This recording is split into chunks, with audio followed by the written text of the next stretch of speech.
The rains were heavy and early this year in the Can Trang province of Cambodia. Farmers began picking their cucumbers for market. In this rural area, small farmers grow cucumbers as a cash crop. As the cucumbers ripen, the farmers harvest them and sell them to a collector, who comes around on her motorbike to take the day's produce to the big open market in Siem Reap, about 45 kilometers away. The collector is also a cucumber farmer. She visits about 20 farmers every day to collect whatever is market ready. On average, a small farmer can produce 100 kilos of cucumbers per season. However, the yield may be less this year. The early rains are threatening to rot the roots of the plants.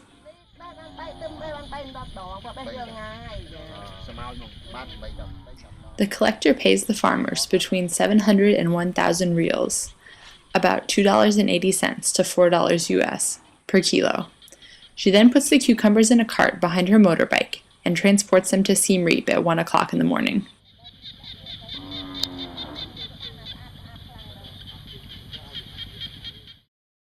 The collector sells cucumbers to a wholesaler at the market.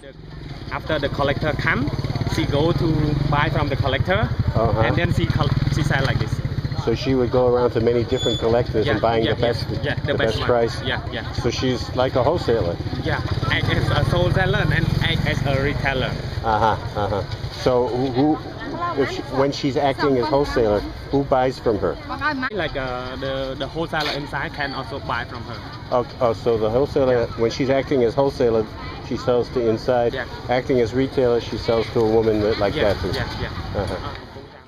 Depending on the quality of the cucumbers and the wholesaler's estimate of market demand, the wholesaler pays the collector between 1,000 and 1,300 reals, approximately $4 to $5 US per kilo. The wholesaler sits with hundreds of other women food sellers in the market. She will sell the cucumbers to a variety of customers, from households and restaurants to retailers. She also sells many other fruits and vegetables, either grown in Cambodia or imported from Vietnam. In the market, retailers buy the cucumbers from the wholesaler for 1,200 to 1,500 reals, or $4.80 to $6 US per kilo. The retailers then take the produce out to remote village markets to resell it. One of these markets sits only 2 kilometers away from the village where the cucumbers were grown. In only 1 or 2 days, the cucumber has traveled more than 90 kilometers to end up virtually back where it started. In the process, the price has doubled. At the new market price of 1,200 to 1,500 reals per kilo, the cucumber is now unaffordable for the farmers who grew it. Why does this happen? Although the farmer could earn a slightly better price per kilo by taking it to the market him or herself, most farmers cannot afford the time. Ask him why he sells to the collector and not take it directly into the market.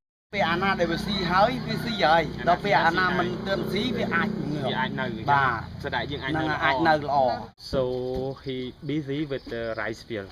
Oh. In addition, the price paid to farmers is driven down by the fact that all farmers in the area grow cucumbers. I have a question. Why grow on the cucumber and bean? Yeah. So she said that because the farmer know only how to grow cucumber and string bean, but in the other area, the farmer know how to grow like lettuce. Since the farmers depend on income from the cucumbers for their survival, they are reluctant to try new crops. They afraid to grow the tomato because like they saw the other place like after growing and then cannot work. So they are afraid. In addition, fresh cucumbers have a very short shelf life. So if cannot sell today, she can keep for 1 day for this variety. Only 1 day. Yeah. This variety, if she keep in the cold place, the sell life will be longer. Cucumbers spoil quickly in the market, which gives merchants no choice but to throw them away. Since a cucumber has such limited earning power, the price remains low. This affects farmers, collectors, wholesalers, retailers, and consumers. Although low-priced cucumbers appear to be good news for the millions of Cambodian poor who live on less than $2 a day, the negatives far outweigh the positives. Low food prices mean that farmers are earning little money and often cannot afford to provide their families with a nutritious and balanced diet. In order to afford inputs like seeds, fertilizer, and pesticides, farmers often have to borrow money or buy what they need in small quantities at highly marked up prices. Many farmers take out seasonal loans from the town's gold merchant at an annual interest rate of 60%. As a result of the very marginal income earned by farmers, some are leaving farming to pursue better paying work. This collector shares what is happening in the village. But the problem is her customer, her farmers, this season they change the occupation. They go to be the worker for the cassava. It's better pay than for the labor fee to grow the cassava, and then they get the paid 10,000 riyals per day for each.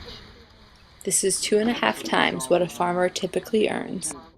However, lack of training and knowledge means that other non-farm employment options are very limited. Those who continue to farm often hope that their children will choose another occupation. His children become like him. Oh, he doesn't want them to be farmers? Yeah, because so hard work. Uh-huh. Whether people in rural areas farm for themselves or work as contract labor for others, current farming practices that involve the injudicious use of pesticides and fertilizers have negative impacts on food safety, the environment, and community health.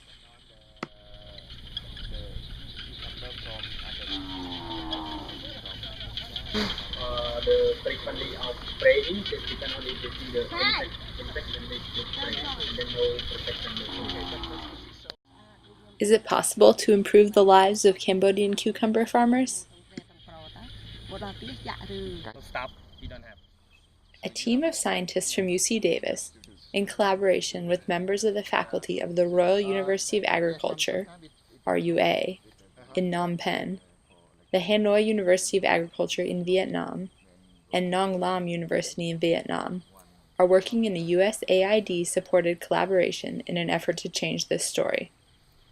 The collaboration, known as HairNet, is working with local farmers, particularly women and small landholders, to study farming practices and find ways to improve agricultural methods. They are studying cropping patterns and opportunities for diversifying crops, examining ways to reduce pesticide and fertilizer use, and helping farmers respond to climate change by modifying production techniques. Currently, RUA has limited experience conducting farmer field schools to train farmers in good agricultural practices, or GAP. GAP focuses on the careful use of pesticides and herbicides to minimize impacts on farmer, consumer, and environmental health. UC Davis is working with a group of local NGOs to develop a training for RUA, similar to the Farmer Field School curriculum developed by American Extension Services. The goal is to take the training out of the classroom and into the fields, where farmers can share and draw on their hands-on experience.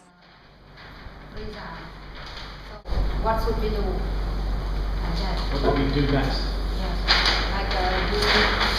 You should make training for improve the activity like that. After we found the problem, such as current technology. UC Davis researchers are also looking at post-harvest value chains, from transport of products to food preservation. Currently, Cambodian cucumbers spoil quickly in the market. Although people eat pickles, there is not a local pickling industry. Instead, pickles are imported from Vietnam. A Cambodian pickling industry could reduce the number of cucumbers that rot and are thrown away, as well as provide jobs to the underemployed, including members of farm households.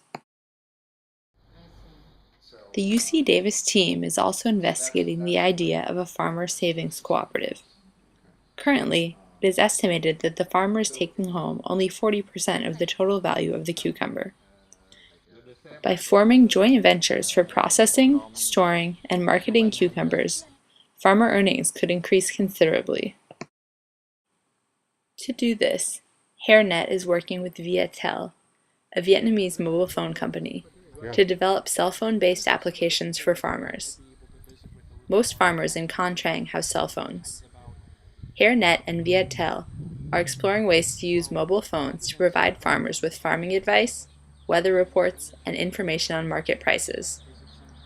The Farming Advice Line will create stronger connections between RUA and rural farmers. Not only will this give farmers a resource for crop production information, it will enable stronger oversight of safe vegetable practices. Cell phones can also be used for connecting farmers with wholesalers and producers interested in purchasing these safe vegetables. Last but not least, HairNet hopes to set up a cell phone-based electronic banking system, which would allow farmers to save safely and purchase inputs collectively. Urban areas of Cambodia are growing rapidly, and demand for safe vegetables is rising. In order to meet this demand, it is important that farmers see both farming and the production of safe vegetables as a viable way to earn a living. When the cucumber farmers in Can Trang see their food production fitting into a value chain that involves processing and marketing, and when they have a chance to own this value chain through producer cooperatives, then farmers and their families can see food production as a better alternative to a factory job and provide Cambodia with safe, healthy food for years to come. Fish.